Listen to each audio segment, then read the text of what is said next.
I actually know her last name. This is the first guest I actually know her last name. Woohoo! Jesus. And I apologize for cursing in front of your kids.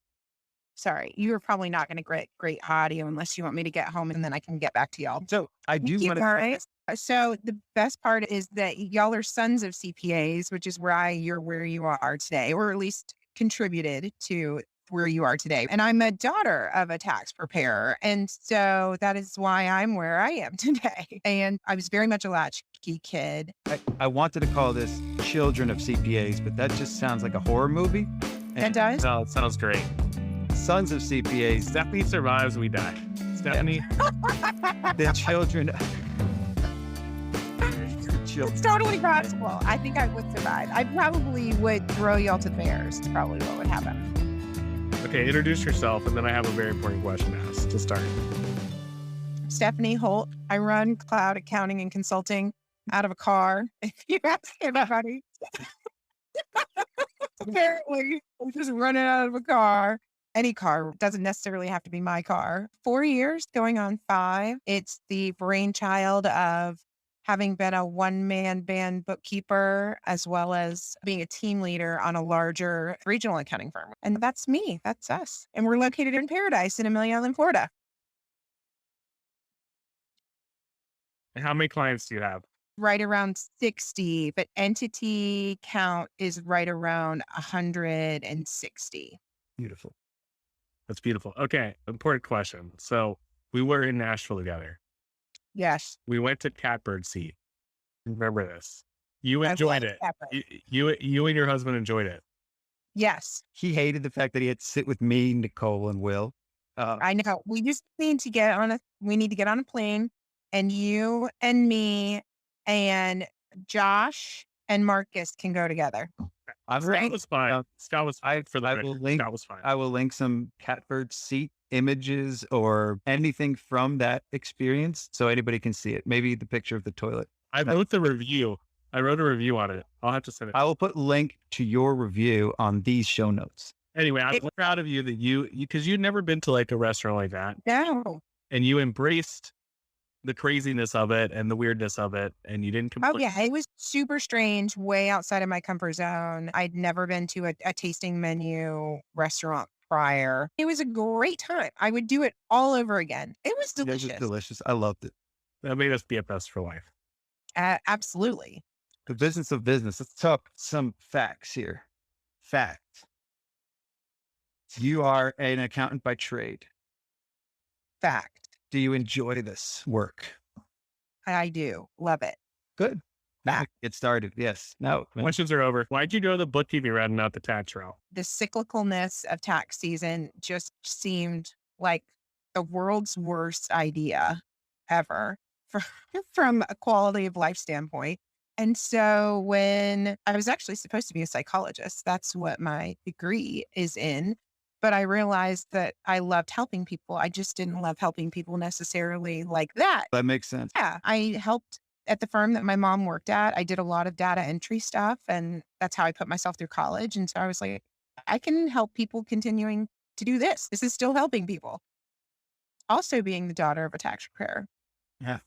I think that people should be in this to help people. Honestly, we don't want to do the perfect books where somebody just wants services. If I can't add value, then I'm bored and miserable, frankly. That's why I'm in it. I love helping people. And that's why I left the regional accounting firm, the large regional accounting firm, was because I couldn't help people the way I wanted to. There was far more restrictions in place in a firm that size than there is by myself. And not even by myself, but with my team, my small team. I get to decide what our risk and liability exposure is. And so that was one of the other contributing factors, was being able to help people the way that I wanted to help people. I love that. When you decided to open up your own firm, what was the biggest decision? Like what caused that decision to happen? In other words, why did you go off on your own?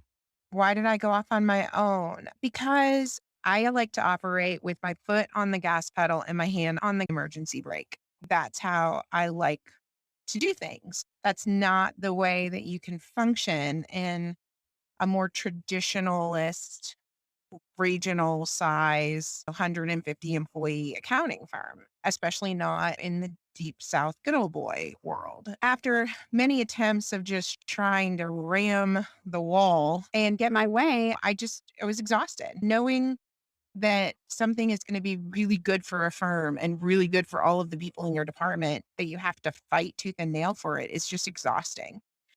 Once I realized that every improvement that I wanted to make in the department, I was gonna have to fight tooth and nail for, I was like, I don't want to die early. CPAs, shoot.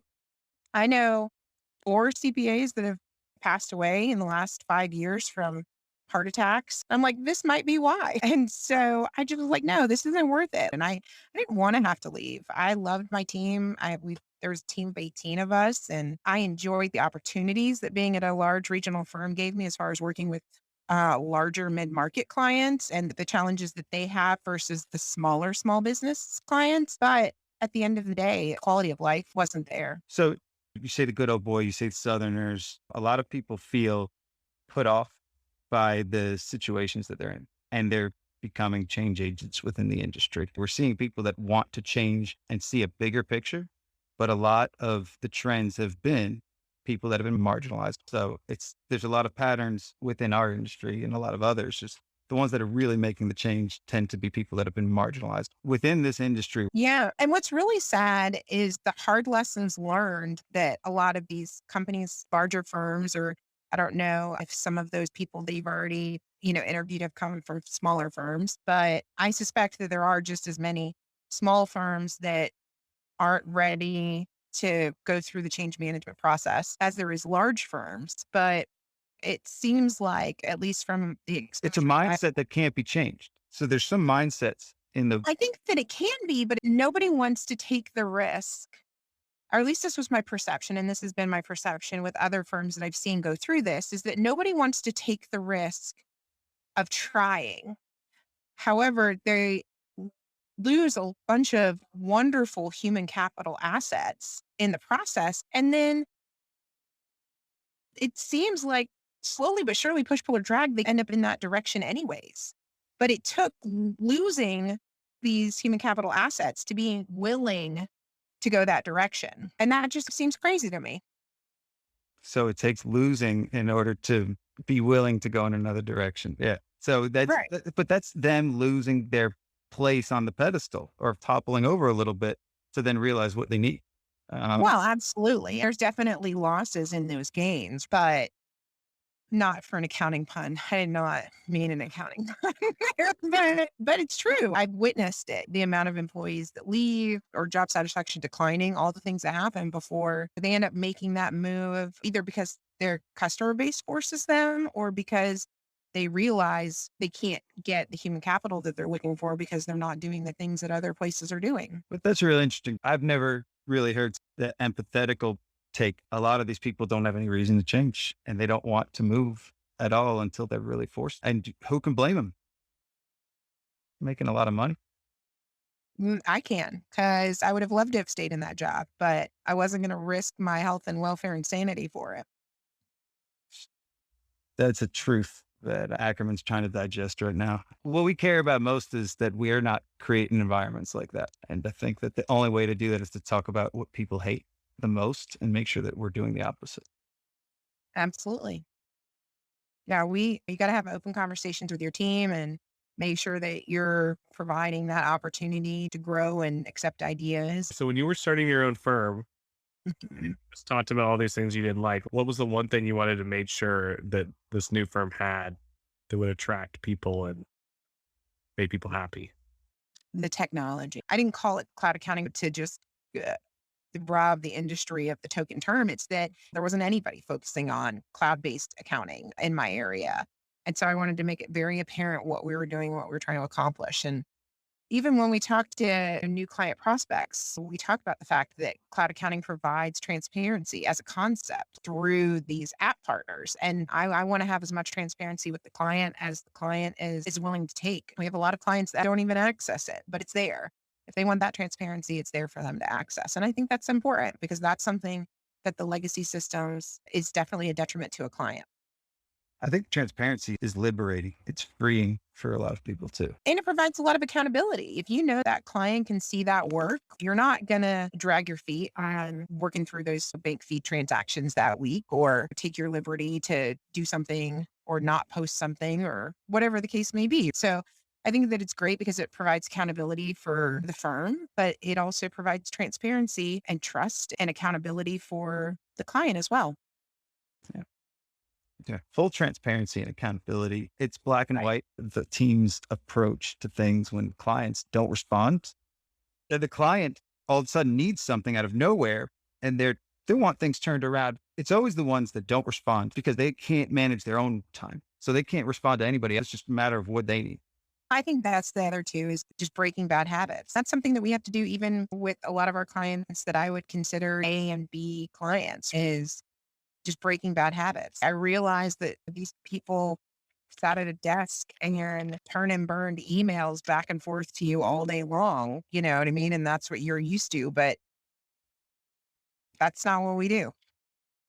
So the key to breaking a bad habit is to make it hard or make it difficult to see, make it invisible almost. So how do you make a bad habit invisible for somebody? Oh, just, expecting something to be turned around impossibly quickly, I think is a bad habit. And we all get into situations where it's like, hey, I really need a favor here.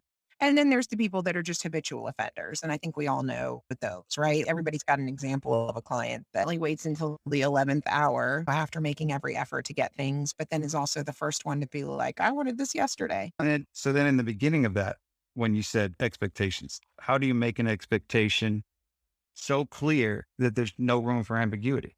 Because if an expectation is super clear on what and when, We talk about a client appointments. We talk about turnaround time. The thing, they're going to push limits. You have a lot of different personality types that you're dealing with. And there's a whole subset personality type out there that's, yes, I know that I agreed to that. And yes, I know that this is outside of the scope or the expectations that you set for that, but I'm going to do it anyways. And those people, you just have to either make the effort to keep pulling them back in, you know what I mean? And getting them to go with the flow of traffic, or you do the hard thing of cutting them loose as a client. It just depends on the risk versus reward for you, what your firm is getting out of it, whether it's a learning opportunity on a new client type.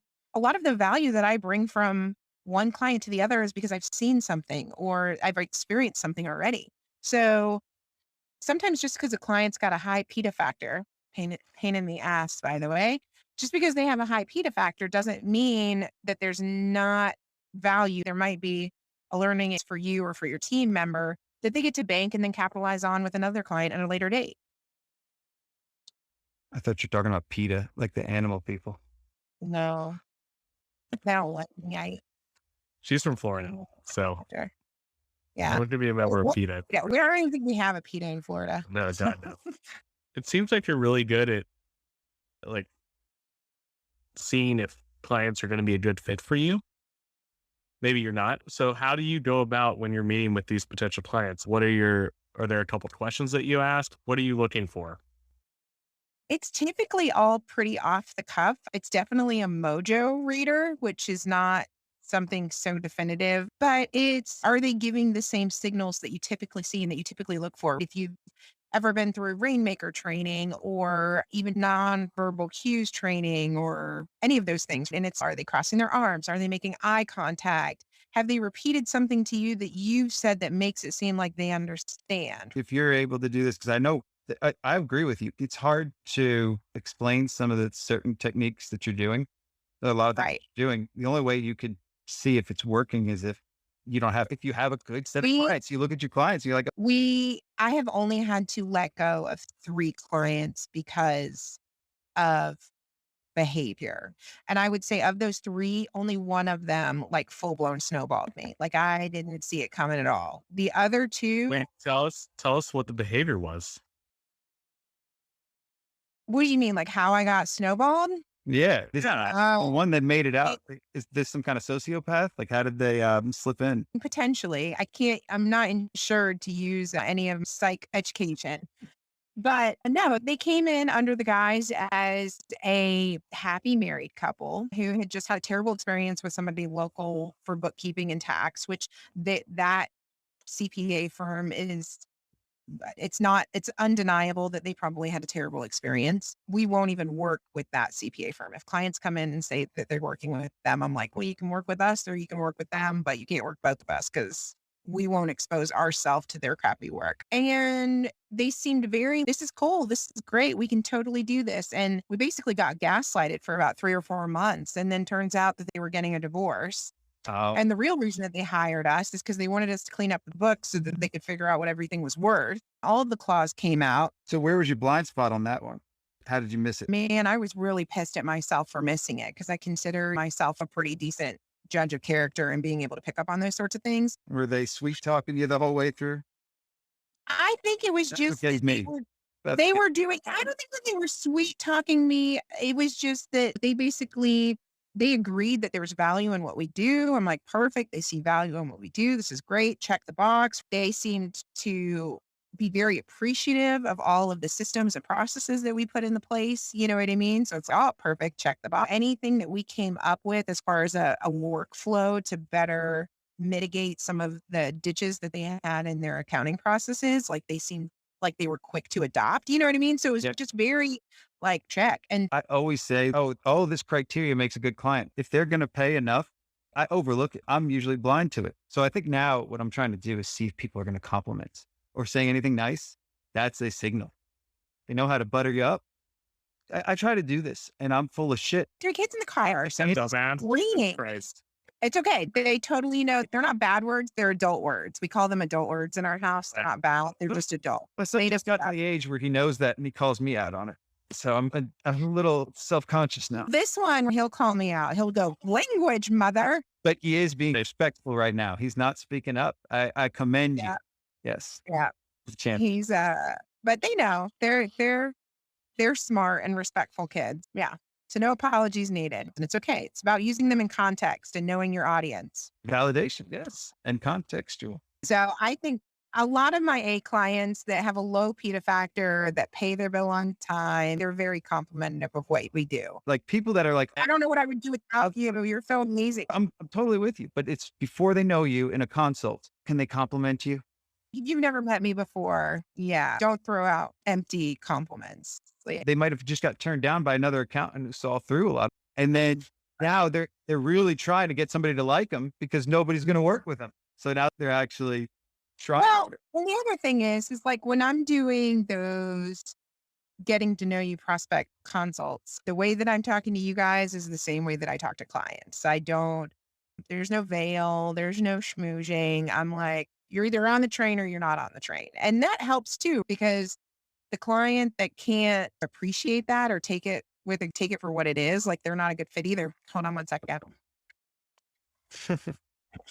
Tutoring's done. Hi. I did see you. Do I say hi to Mr. Jason and Mr. Scott? It's Dr. Jason. They're like big brothers or little Is the brothers. tutor I haven't as decided. little brothers. I don't know. Yeah, I like big brothers better. Uh-huh. Very little. I don't know if you're worthy. Jason is. Scott's question. I don't. I'm just as bad as Scott. This is true. Remote work. Yeah. Have car, then laptop. Anyway, the tutor needs to get paid. We know that. Pay the tutor. Give her the money. Does she accept Venmo? Are we doing the bookkeeping for the tutor? Yeah, I want to see the Venmo trail. This is real life. This is called being a mom owning an accounting firm in 2020. This is owning an accounting. Okay. So what do you do when, how do you go about firing a client? I make up a really good excuse as to why they can't work with us anymore. It's not you suck, you're fired. There's very few that I've literally said, take your marbles and get the hell out of here. I have done that too. So Well, nobody That's deserves that. No person deserves either. Some people might. Well, they might, but that's only in the heat of an argument that you would actually tell them in that tone. That's an argument. right. But if it's for real, you got to respect them too. Even though they suck, you almost feel bad for them. You're so funny. And simply like, if that's how you feel, then I don't think that we're a good fit, which still comes off pretty much like F you. See, I could be empathetic. You're respecting them as much as you respect yourself. At least that's what I. Well, and the other thing is that even in those situations, I don't ever leave them hanging. I'm like, hey, we're looking to make this transition in the next 30 days. So here's how I see this going for a timeline. When it's bad blood, it's bad blood. And if you want to set the bridge on fire as you walk across it, that's your business. But I think if you can prevent it and give an exit strategy and lay out how that's going to look, then I think that's the best business practice. Because ultimately, even the ones with a high PITA factor, I don't want to leave them high and dry. I still want what's best for their business. I just can't let their toxic behaviors into my firm anymore. Yeah. So you keep on saying PITA factor. Do you actually rank your clients? Give them I a do. PITA factor? Yes. Everybody get Wait, ranked I 1 want to 10. this. So so when you rank them 1 to 10, because I'm so excited. Is it 1 to 10? How do you do the rank? It's 1 to 10. I would say most clients don't get a 1 anyways, just because there's always some. Wait, like 1 is the lowest, the best? 1 is the lowest, 1 is the Goodness. highest. Yeah. Ackerman's listening. Ackerman's listening. Like literally, like my associates will text me and be like, we got a PITA factor at 10 going on over here on such and such client. Can you help us out? So how often do you do? The thing. So how often do you do these rankings? When we're prepping for tax 1099. So like at the end of the year, I'm like, because that's usually And like to clarify, you said tax 1099 could be a sponsor. Yeah. I wonder using them if they sponsor this pod. Yeah. I'll reach out to nice. you. You should. You should. Love them. Yeah. Red is amazing at tax 1099. He's good people's. Okay, so a PITA factor. So you go Tax with factor. December. Yep. So you do 160 or do you 60? No, just the people. It's not about the entities. It's the people. So talk about your process of doing just you. Is it your whole team? No, I talk to the team. I meet with each one of my team members every week. They all have a carve out of Stephanie time. Around that time of year, I'm like, so how have things been going? Or we'll even just have a review. Hey, this year's been really hard with this client, or this year's been great with this client, or whatever it is. What is it that we can do to improve? Like, how do we need to change? What kind of behavior modification can we do to make our job easier? Is there anything that we're leaving off the table that would make them seem less of a pain in the ass? And then we just can do a loose ranking of where they're at. What's really funny is the ones that are on the high end, they're like the problem children, right? In the class, you know who those are going to be. Like they're definitely going to rank top 10. You know what I mean? Do you take any action if they get ranked to 10? What are you doing? We talk about it. Basically, if it's process related, then we usually put something into play that says, hey, these are the expectations of the engagement. We want to remind you of them. If you're not able to meet them, that's fine. Now, the value add of my staff chasing you for this information is higher. And so therefore your cost is going to go up. It's totally up to you. But if we can't get this open items list down to less than 10 a week, then this is going to be your new fixed price.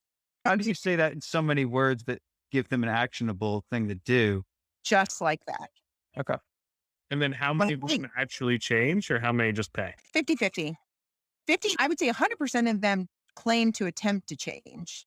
And then 50% of them actually do. And then the other 50, we just say, hey, like we're not seeing the success. And they're like, I know, I'm sorry. And then they're like, bill me. That's good. So you made more money. Right. So how do you translate that to a team member that's not up to par? Let's say a team member or somebody. My team members are awesome. All right. What if we have a team member that But you said you had to, we've talked in the past about one team member that you either fired or let go or was not performing. Yes. Yep. So with them, did you approach it this way? Because it's almost like if you use this technique in the other direction, that's basically an action plan. You can't raise the price of a team member, but you lower what you pay them, or you're not allowed to do that? No, I would never do that because I think even if you could, you wouldn't. Why would you do it? Client then? I would never lower a client's pay for being no. But you would raise their rate in order to for being more for them. That's a control factor though, too. Well, right. About a team member, right? I think because they're a pain in the ass. No, because the relationship between an employer and an employee and the relationship between a client and a service provider are two totally different dynamics, Why? you know? Why does it have to be different? If we want to help people, why is it any different for an employee or a client? It just is, Scott. I don't. So how did you handle the employee who was not? For them, it's trying to get them to meet the expectations the same way, except for that ultimately you don't have the same options where if they don't meet the expectation. So it's with a client, you've got step one, step two. Step one is try to get them to meet the expectations of the engagement. Step two is if they don't, that you're going to increase the I would price. argue you do have that with a team member because you have a warning one and a warning two. Third strike. I'm not saying that you can't give multiple opportunities to meet those expectations. I'm simply saying that beyond trying to meet those expectations, there's not anything beyond that other than potentially termination. With a client, you can get them to try to meet those expectations and then they don't. And then you can tell them your price is going to have to go up. And then they can say, that's fine. And then 30 days later, they're notifying you that they're leaving your firm. Now, I've never had that happen to me, but I would be arrogant to think that it couldn't, whatever the value, the perceived value to the client. I And I think think it's just as important to do with a team member. the other thing is not setting people up for failure. I know of a lot of companies, like they want their people to grow. And I think that that's great. I think that it's great to want people to grow, but there's a whole entire subset personality out there that is the steady Eddie personality that's just happy to know how to be successful in their job and to replicate that for 20 years. They don't want to grow. Now, I think that's indicative of a lot of companies and what the company is trying to create. And if you want to be an innovative company, then you have to have innovative thinkers, which typically are not steady Eddie. There's also a place in this world for steady Eddies. And so I think it's more of just saying, hey, can you meet this expectation? And if you can't, is there a role within the company where you could be successful potentially? I would think that really just depends on that person, the role that they're in, and then the opportunity that's still available. But I don't think that you can take somebody that you've hired in as senior management and then go, but you can be an accounting associate. But if you brought somebody in at one level and maybe they really could be successful a level down or in a different role, if it's a large enough firm, I think there's definitely opportunities to move people around that aren't meeting expectations in their current roles. But it just depends on what kind of ground you're trying to cover with the lack of expectations. Is it a skill set that you're looking for that they just don't have? Or is it their interest in the job? No, that's goes back to expectations. What we were talking Right. about earlier, coming at things with the right expectations for the team and the clients. I think setting expectations in the beginning is a hard thing to do. Actually, one of my favorite things to do because it's the roadmap to success, right? Whether you're a client or an associate, it's if you do these things, you push these buttons and you pull these levers, you are going to be successful with this engagement, with this client in this business. And then when they're not pulling the levers and pushing the right buttons and the things aren't happening, it's a very easy conversation to say, hey, remember when we were talking about in order for us to get you to hear, you would need to do this so that we can do that. It's a very easy conversation to have. Like, it's probably one of my favorite conversations to have. If you do this, then you do that. Those are good conversations to have if you have the answers before you have the conversation. And if you've set the expectation that those things exist and that they have to be done, which is what we've done. When you're very clear on that and you execute it, there's nobody can argue with that. And if you Like- can't execute it, you can still clearly articulate why you can't. And therefore, you're not the one holding the bag. So we're going to call this, like, what is it? Taking names or something like that? Breaking backs and taking names, or breaking knees and taking names. Oh, geez. What is that? What's the break? That sounds super mobster. I think it's kicking ass and taking names. Kicking ass and taking names. That's what you're doing. You're setting expectation and breaking bad habits. Okay. I don't think Setting expectations and breaking names or breaking bad you habits. seem far more convicted of it than I am, but I believe you through me. So where do you see your firm in 5 years? $1 million question. I could have answered it better a year ago. I will say that. No, that's fun. All right. So a year ago, what would you have said? What Yeah. would you tell yourself 5 years ago? And what would your future self in 5 years tell you now? I'll answer both. I'll answer both. 5 years ago, I was crying on Riverside trying to figure out if I needed to quit my job. If somebody had come up to me and said, "You're going to own a successful cloud accounting business on the island and you're going to have amazing job satisfaction," I probably would have laughed at them in their face. But now you're the one laughing because Well, I just think that there's a season for everything. It's just 5 years ago, I wouldn't have thought that I would have been here. So I'll make a prediction for 5 years from now that we can all laugh at when I plan and God laughs. 5 years ago you were crying. This year you're killing it. You're kicking ass and taking names. You're breaking bad habits. It's just not going to be probably what I think it is today. So in 5 years, I would say our team would be large enough to serve another 50 to 100 clients. I'd love to get to the place where we had a nice, strong leadership structure and I could get involved in other things. You are kicking ass and taking names. And in 5 years, you're going to tell yourself, why are you thinking too small? You're going to be way past this. Honestly, the idea of cloud accounting staying like a manageable size and not be required to be a part of cloud accounting on a day in, day out basis, it has its appeal. I'm not going to lie. And I've got a little serial entrepreneurialism in me. I've got 4 different business ideas in my back pocket right now that I would love to execute. And so I'd love to get it to a size where I can have those team leaders in place so that I could spend a little time trying to explore those ideas. That's beautiful. But That's great. Okay. Anything else you want to say? You've taken up too much of your time. I got some good quotables. I did. this has been great. You guys are great. No, I would just say my last thoughts on this is that it's always worth it, whatever it is, whether somebody's listening to this as an aspiring accounting firm owner, or you currently own a firm, but you are on the cusp of change management and you haven't figured out, like you haven't bit the bullet yet. It's always worth it. Just do it. Be like Nike. You good. Just do it. Just I do love it. it. A closing thought. It's worth it. We had a real closing thought. Yeah. That's so great. First one. This is the I'm best. so excited. I need a 2-week vacation. Now It's not great as a closing thought. Stephanie, Holt, Cloud Accounting. It's been amazing. Stephanie, keep up your good work. Keep up. Not only is she managing, she literally has her 3 kids in the car. I love it. This is great.